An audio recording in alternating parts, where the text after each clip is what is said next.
Yeah, so the Holy Roman Empire was an institution that's often derided for its archaic legacy of complex mismachinations of policy that didn't really affect rule over medieval and early modern Germany.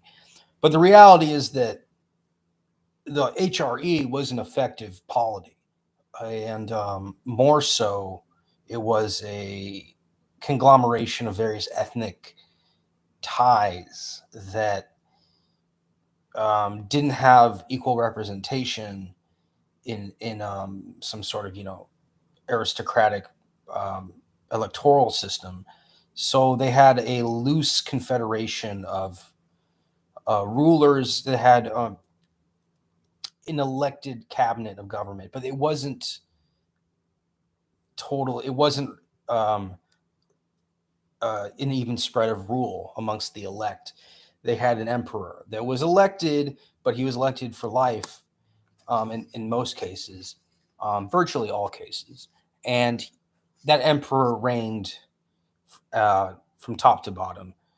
The reality of his efficiency in exerting control is sometimes more of an open question than we'd like to admit. But to be fair, that's also true of ancient Persia under Darius or Cyrus, the Achaemenids, the Neo-Babylonian Empire. So, contrary to Voltaire's exposition that the HRE was not holy, not Roman, not an empire, I would posit that it is quite the opposite. Very much holy, very much Roman, and very much an empire. And the thesis behind each of those claims is really not that hard to unpack. Um, there was a legitimacy of rule over vast swaths of land and clans of ethnicity, so that qualifies as an empire by most definitions. Most political scientists would agree that they had a loose attachment to Rome, and they were in many cases coronated as emperors by the Pope himself. Sometimes in Rome, and then sometimes they couldn't make the pilgrimage down to Rome from the northern lands, but nevertheless, they were part of the Holy Roman Empire. Holy now, that is probably the more dubious part, where whether or not it was a holy Roman Empire, um, but it certainly wasn't the Roman Empire. It was more of a detached expression, maybe a inheritance of the Roman Empire. So under that guideline, the holiness is ascribed to the temporality of ship that's communicated through the Pope, the Pontiff of Rome, who legitimizes the domains and realms of the emperor as sacred to Christendom. That being said, the criticism that I think is far more valid about the HRE is that it was kind of a Frankenstein monster of places, and the land that was under control and sway of the whole of the emperor was often change influx. It was often negotiable, and really a lot of negotiation about lands was happening throughout the centuries, more than anyone really would want to admit who claimed to be running an empire. But honestly, the Byzantine Empire, if you want to call it that, was never doing extremely better, except at its very infancy, with basically Justinian sort of swiftly reconquering Western lands, but that fell apart rather soon after. Uh, the official designation of an empire goes back to a Roman Latin word, which I believe was more often used in the context of imperator, which is a nominative singular term for basically a person who has supreme rule, who has been granted supreme rule. And an imperator, no, it didn't mean emperor. It just meant someone granted permissions to rule over likely a region with a division or an army installed there. Somehow that got blurred over time, and as a practice of legacy, people have muddled and confused the matter and made it so that imperator meant just sort of like a super king, which I guess that itself can trace back to Augustus and the actual Roman emperors, but it never really was meant that way. It was always sort of a minor kind of designation compared to how it's been used in recent history. And and most Roman words of size were like that. They were sort of expanded over time to mean more than they probably initially meant. Um, why does anyone care about reinstating the Roman Empire? I mean, you can see in the colonial period, people are doing that left and right with the colonization strategy, which is a form of imperial rule, bar none. And in fact, it's probably a more illustrious and impressive and successful variant. But that does not mean it is the foremost exemplar of imperium. And I think the Holy Roman Empire, they never had colonies, not the way that Britain, France, Spain, and Portugal, or even the Netherlands, even the Dutch Republic had. So, uh, and to keep in mind, at one point, the Dutch Republic was under the aegis of the Holy Roman Empire, as was Spain, as was Portugal. France wasn't, and nor was England. But France and England were also relative powers compared to the Holy Roman Empire, which was the most significant military institution in the medieval world, or at least the most consistent one, and an earlier one at that, perhaps the earliest, depending on how you check the boxes here.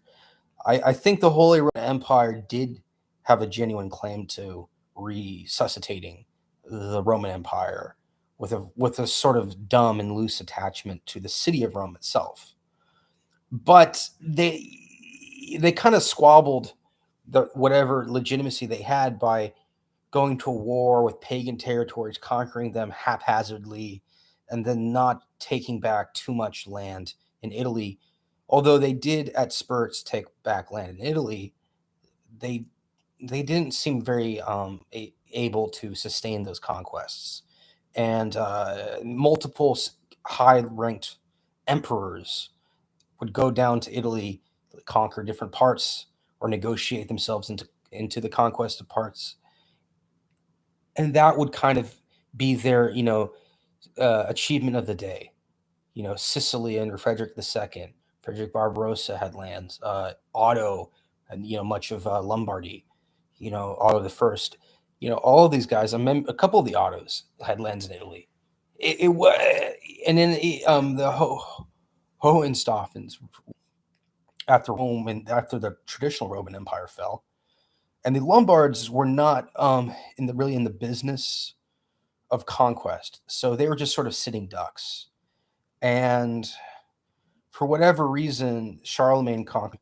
So Charlemagne was kind of the first Holy Roman Empire officially, because he did unify West Francia, East Francia, and Lotharingia. And Lotharingia was a really strange parcel of land that went from what is now the Dutch Republic all the way down to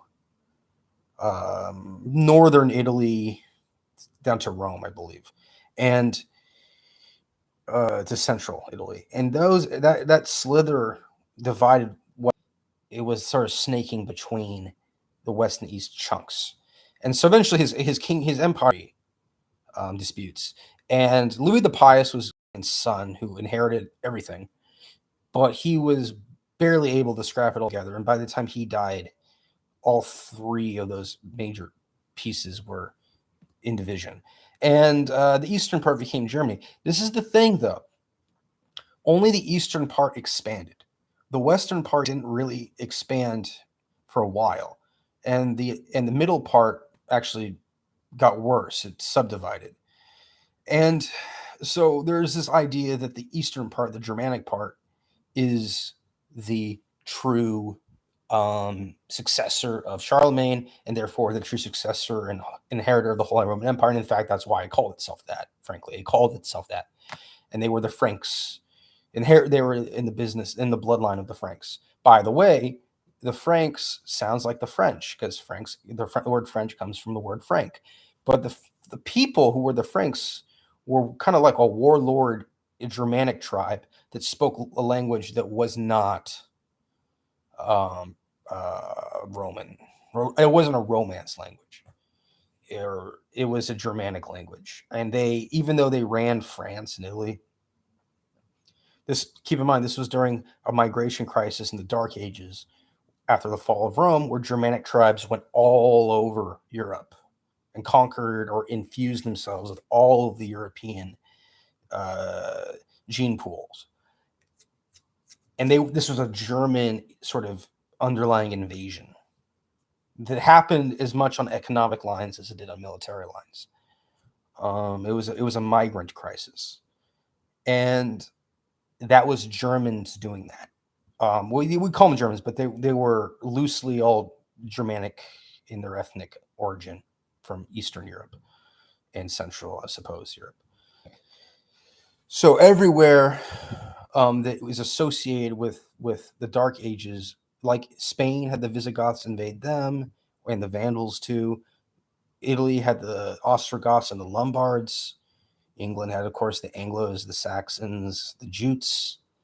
And France they were the Gauls, but then they had the Franks moved in. And the Franks were Germanic.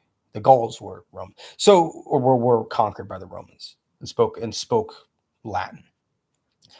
So the Holy Roman Empire, the reason people don't like the Holy Roman Empire, for all I can tell, is because it's a German institution. It's a grouping of German kingdoms that bound together after the dissolution of the true Roman Empire. And they just sort of took the name, like, we appreciate Rome, so we're going to try to revitalize it. But this is the thing, is that they're not the only ones who ever tried this. While it seems absurd that they would try this, they're not the only ones who did, and they're not the only ones who got away with it. In Greece, we all know about the Byzantine Empire, but what we also, maybe some of you don't know, it wasn't even called that until like the 1800s. Before then, it was called the Eastern Roman Empire, even though they had always spoke Greek as a first language and literary language as well, and Latin was kind of a secondary thing, an honorary language. And they survived until 1453, and they were always known as they always called themselves the Roman Empire. But no one would really acknowledge that except for them and the occasional group of people that subjected to them. But for the most part, Greece and Turkey they considered themselves still running the Roman Empire. So you can imagine that Germans didn't think there was anything wrong with them making the same claim, because they're not that far removed from Italians. They're still they're still Indo-European, and the Greeks are Indo-European. So what's the difference? If you think about it, they're probably just as far away as anyone would care to worry about. So that is by and large why the Holy Roman Empire is effectively holy, is effectively Roman, is effectively an empire. It's not the best possible conglomeration to foot that bill, but it gets there just enough that the nomenclature makes sense. And I don't think you should go around calling the HRE the Roman Empire, because that would be confusing. But I think calling it the Holy Roman Empire is kind of true to life, because that is how they refer to themselves, or the Frankish kingdom for a while. They refer to themselves in a certain way. Where it really gets weird is when Austria is in the early modern age, when the Germans stopped running the HRE, the Austrians start running it. And then they also start running the Spanish at the same time. That's when it gets a little murky, because not only are they calling themselves the Holy Roman Empire, but they're calling themselves the Habsburg Empire at times, and they're calling themselves the Spanish Crown and Spanish Empire under the Habsburgs. And they're encircling France, and they have lands all over. Like in the Netherlands is completely a possession of the Habsburgs. Italy was under the Habsburg dominion, and of course all the colonies in South America, Philippines, those were under Habsburg dominion. And keep in mind, Portugal was everything that was under Portuguese colonial control or interest was adjacent to Spain in the mainland. So by dint of logic, you can see how the Spanish kind of thought that land belonged to them, because for about 70 years they did control Portugal at the height of the Spanish Golden Age. So even those Portuguese, like like parts of India and parts of Brazil and parts of Africa, are not Spanish. It's associated by Europe at the time. So that's why it gets really weird, is because now it's not even a German empire, it's a Spanish empire.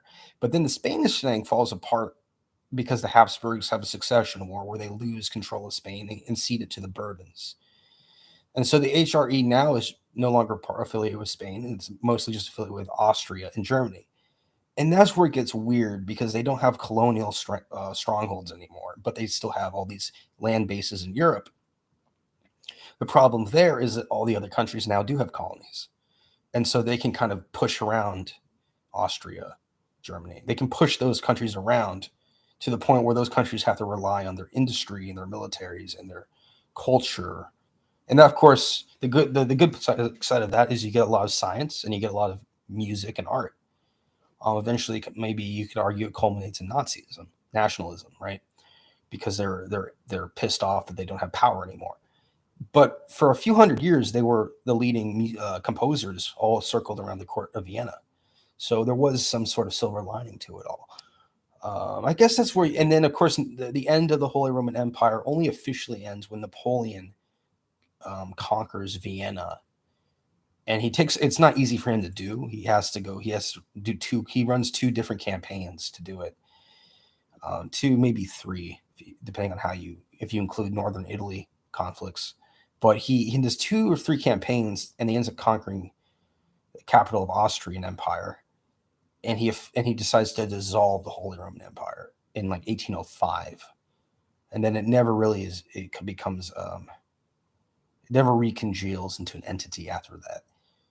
So, but the Habsburgs, lived on as people, and they never ruled, but they were actually put in concentration camps in the 40s because Hitler didn't like that they were royalists. And so they were pushed around and thrown into concentration camps. And even though they were the rightful successors to the HRE. So there's a strange dichotomy between the people's interest and the royal interest in the late modern era. But before the late modern era, the Habsburgs and the HRE were considered veritable institutions of size.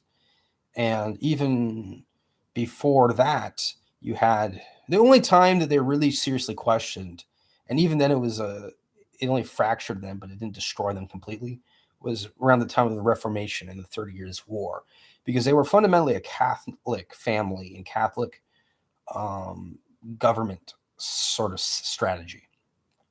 But there was a lot of people at the time who were in German lands who were embracing Protestantism. And remember, Germany had free cities because they are financial centers. And you can thank the Jews for that to one extent or another. And so those free cities were allowed to question Catholicism more so than other parts of Europe. Really, it's kind of impressive that they even had the ability to do that.